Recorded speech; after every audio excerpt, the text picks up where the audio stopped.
Bienvenidos a Yuk TV, Ventana a la Conciencia. El día de hoy vamos a hablar sobre el arquetipo psicológico de Mercurio. Que por supuesto tiene mucho que ver con las características mitológicas, alquímicas de Mercurio o de Hermes. Mencionamos, por supuesto, que Hermes es por excelencia el comunicador.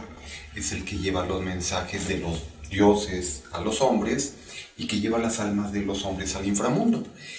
Una manera de expresar esto es a través del sombrero que le caracteriza. Es un sombrero de un viajero, pero también las sandalias y las alas que adornan las sandalias y sombrero de Dios. Y por supuesto el cayado o caduceo de Mercurio, que, como mencionamos, también lo identifica como el dios del hermetismo y de la alquimia. Estas dos serpientes que se enroscan alrededor de un bastón central simbolizan los pares de opuestos, lo masculino, lo femenino, el bien y el mal, lo cálido y lo frío, etcétera, etcétera. Y lo utilizan los médicos. Lo utilizan los médicos, exactamente, pero es más se refiere cercano más. el caduceo con una sola serpiente en el caso de los médicos, porque lo que buscan es solamente preservar la vida y no comunicar la muerte. En el caso de Mercurio, el caduceo de Mercurio sí tiene estos dos aspectos. Y esos dos aspectos están presentes, por supuesto, en los nativos de Mercurio, que están regidos por este arquetipo. Estamos refiriéndonos, por supuesto, a la visión de la psicología junguiana. Una psicóloga junguiana muy importante, norteamericana, pero de origen japonés, Shinoda Bolen, tiene un libro muy interesante. Vamos a presentar la portada aquí de este libro que se llama Los dioses en cada hombre. Y dice que hay diversos arquetipos. Hay hombres Zeus, hombres Apolo y hombres Hermes, hombres Mercurio. En los hombres Hermes están presentes estos dos aspectos. Está el aspecto de tramposo y engañador de Hermes o Mercurio, hábil para el comercio, hábil para la comunicación.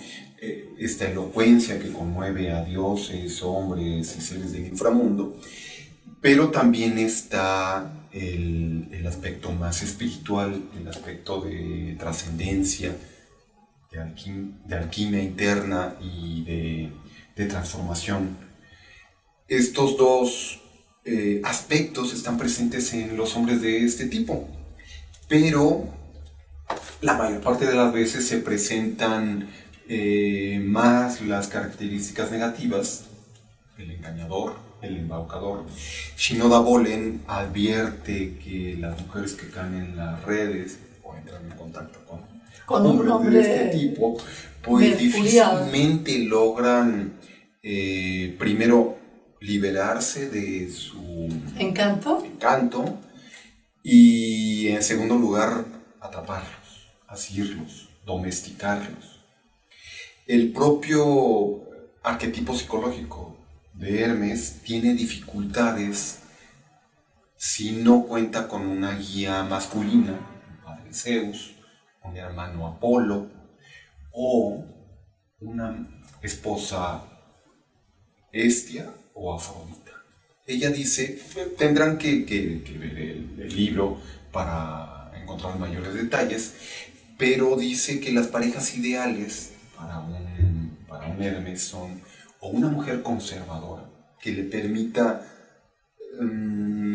explayarse, sí, explorar nuevos horizontes, pero con la suficiente sabiduría para no soltarlo demasiado, o el arquetipo de Afrodita, la diosa del amor, con quien en la mitología al menos da nacimiento a su hijo más importante, Hermafrodito.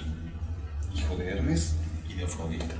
Y en segundo lugar también podríamos contar a Pan, este dios padre de los faunos, que como ellos tiene la parte inferior del cuerpo similar a la de una cabra y el torso y la cabeza a la humana. Bueno, ahora nos queda la duda de cuál es la misión de este tipo de personas. Pues Shinoda Bolen dice que un Hermes debe de buscar por sí mismo los límites a los cuales constreñir o delimitar su libertad de manera que no afecte a los demás, que es algo muy interesante, porque los hombres Hermes tienden a ser displicentes con los juicios morales, sobre todo hacia sí mismos, es decir, se consideran de una vida disipada, que los parámetros de bien y mal no rigen mucho para ellos. Exacto. Entonces ellos deben de buscar estos límites. Curiosamente, la palabra Hermes en griego significa precisamente eso, límites. Cerrar. Límites es un conjunto de piedras que se colocaban en los caminos o en los terrenos para señalar dónde comenzaba y dónde terminaba una propiedad. Entonces los Hermes deben de buscar eso dentro de sí mismos, clarificar sus límites. Para ellos, dice Shinoda Bolen, pueden invocar interiormente el arquetipo de Apolo, el razonamiento justo, el interés por los demás. Por otra parte, también podríamos hablar acerca del símbolo de Hermes, del cual no hablamos la vez pasada, o de Mercurio. Como ustedes saben, es un círculo, una cruz, rematado por una media luna arriba y por una cruz abajo. Y lo que está simbolizando es precisamente este carácter de intermediario de Mercurio, tanto del mito como del arquetipo psicológico. El intermediario entre lo psíquico, que está simbolizado por el creciente lunar, y lo corpóreo, que está simbolizado por la cruz, que está abajo. En medio, como intermediario, está lo espiritual. Idealmente, el arquetipo psicológico de Mercurio también debe de exaltar ese papel, ese carácter en su vida espiritual. No debe de contentarse únicamente con utilizar su mente rápida para engañar o embaucar, ¿no? Embaucar. Sí, o sea, el discurso político, digamos. Los Shinoda Bolen, como ejemplo de grandes personajes Hermes, coloca a Marco Polo,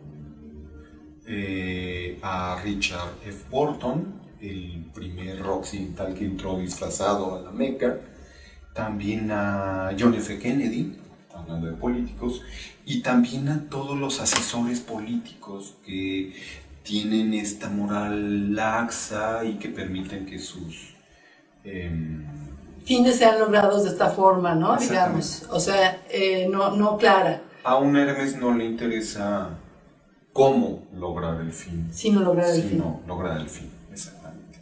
Bueno, digamos que estas características de una mente muy rápida, iluminada, digamos, por la búsqueda espiritual, entonces, como dices tú, se vuelca hacia adentro y toda esta rapidez, bueno, lo puede llevar más rápido al final, a un final feliz, o desperdiciar toda ese brillo que tiene y no hacer nada valioso. Claro. Al final Shinoda Bolen dice que el riesgo de un Hermes que no logra superarse, ponerse límites y superarse a sí mismo, espiritualizarse, por llamarlo así, es que se puede convertir en un eterno vagabundo y en un eterno fracasado.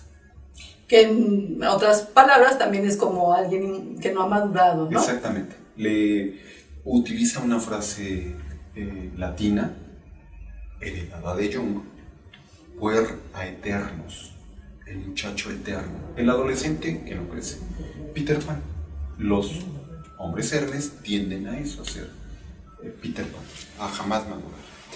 Por último, me gustaría decir que también Mercurio afecta nuestras vidas, Mercurio, el planeta astrológico, afecta nuestras vidas y por lo menos cada año se presentan 3 periodos que se les llama Mercurio retrógrado.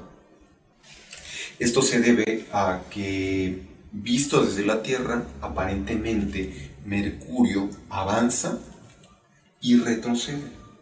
Y en este retroceso,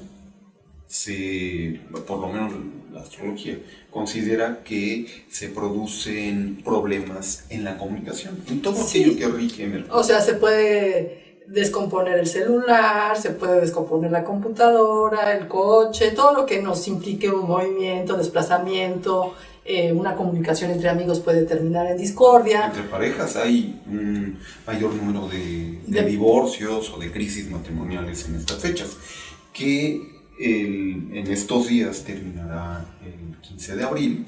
O sea, duran casi un mes, 2018, ¿no? Digamos, como 3 semanas, más o menos.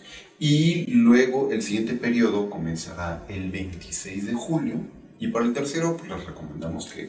Es muy interesante porque para esto en las tradiciones antiguas se utilizan piedras para protección de este tipo de influencias planetarias y los talismanes, ¿no? Y para mayor protección, en India existe un talismán que usa 9 gemas para la protección de los 9 planetas. Los navagrajas. Y es interesante traerlo, portarlo, porque por lo menos nos hace sentir menos expuestos a estas influencias y además son muy bonitas las piedras. De los cuales platicaremos en una siguiente ocasión. Y bueno, nos da mucho gusto poder hablar de Mercurio y de todos los planetas y esperamos que les haya gustado y los esperamos próximamente en Yuk TV, Ventana a la Conciencia.